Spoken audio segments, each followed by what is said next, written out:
Alright guys, welcome back to another video. In this video, we're going to be talking about Coinbase's Q2 2025 earnings. So let's start off by taking a look at the stock price, and you can see that the stock market did not like these results, right? So what went wrong in the quarter? Let's take a look first at revenue. Revenue was 1.5 billion and profits or net income is actually 1.4 billion. So some of you might be looking at that and saying, oh my god, Coinbase has some crazy margins, right? 1.5 billion in revenue and 1.4 billion in net income. But there's a caveat to that, right? Because actually 1.5 billion is on gains on strategic investment and 362 million is actually gain on crypto investments, right? But according to their adjusted EBITDA, they actually made 512 million, right? I'm not going to dig in too deep to adjusted EBITDA numbers because I don't really use this, right? I prefer cash flow, which we will take a look at later, right?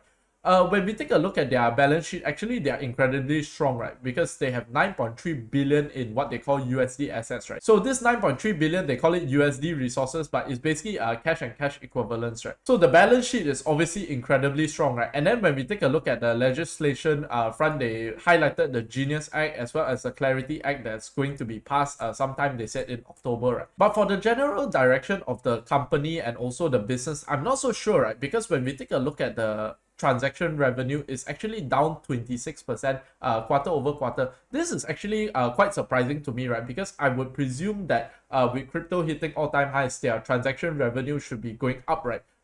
Every quarter for maybe like 2-3 years as the bull market progresses, right? But clearly this is not the case. So maybe some seasonal adjustments or whatever, but you can see, right, actually even year over year, right, this is Q2 2024 and this is Q2 2025, right? It's only up $40 million year over year, right? Which is not a lot, right? Because compared to the base, it's only like a single digit percentage increase, right? So next they talk about the transaction revenue going down quarter over quarter, and also the expenses actually went up quarter over quarter, right? But this is due to a one-time item, 307 million in expenses related to the data theft incident, right? You remember back in, I think, May or something like that, they have this incident, right? But it's quite surprising to me that it cost this much. Maybe they had to reimburse some people or something like that, right? So another surprising part is that their Q2 transaction revenue is down, right? That part we have already described, right? But then their trading volume is also down.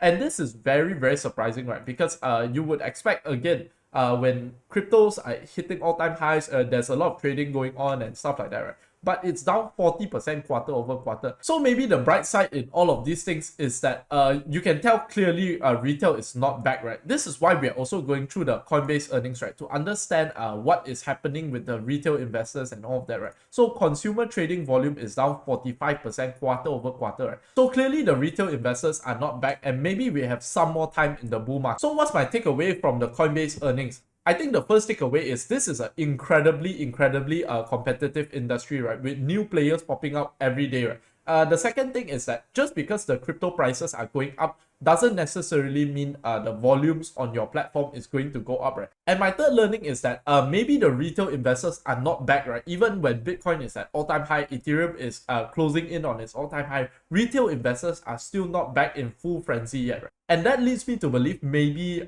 just maybe, that the bull market has longer legs to run on. Or on the flip side, it could be that retail investors are not doing well because the consumers are generally not strong at this current point in time, right? Perhaps due to inflation, whatever the reason is, right? Rising prices, maybe they are being squeezed, their rent is going up and all these things, right? So a lot of people are probably wondering, is Coinbase stock cheap after the 10% drop, right? And when we take a look at the price to sales, it's trading at 13.8 times before the market opens. So I assume that if the market opens and this 10% drop holds, it's going to be around a 12.5 times price to sales, right? So is that cheap or not? When we take a look at 2022, right, some people will reference this, okay, 2022, early 2023 to here, Coinbase has returned about 1000%, right? But when we take a look at the price to sales in December 2022, it was 2.6, right? And that's quite crazy to me, right? It was 2.6 at a time where crypto prices were extremely depressed. So actually a lot of the stock price gain came from multiple expansion, right? Not the underlying business growing actually that much. So same thing with the price to free cash flow at 54 times or even tomorrow's 50 times. It's not looking that cheap to me, right? And then we can take a look at the shares outstanding, it went from 230 million to 256 million,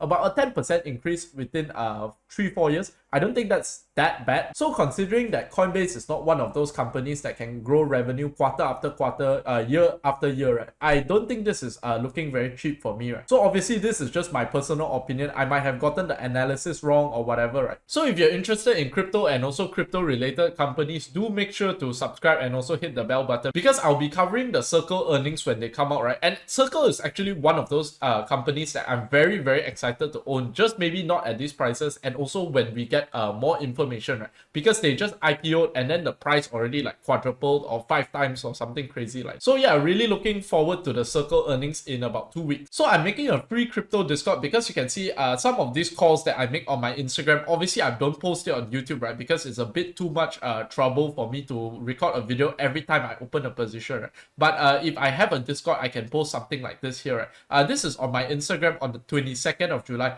Confirmation that the rally is either finished or finishing, right? I opened both these short positions on the 18th, so I can show you that Coinbase stock, as of tomorrow's open, I'm going to be up about 20% on my short position, right? And I know a lot of people will say, oh, shorting is bad, blah blah blah. Yeah, it's just a tool for me, right? I actually used it to hedge my portfolio, as well as after the Genius Act passed here, right? I felt like there was a bit too much excitement in the markets and stuff like that, right? And also I shorted Circle at the same time, and it's also up about 20%, right?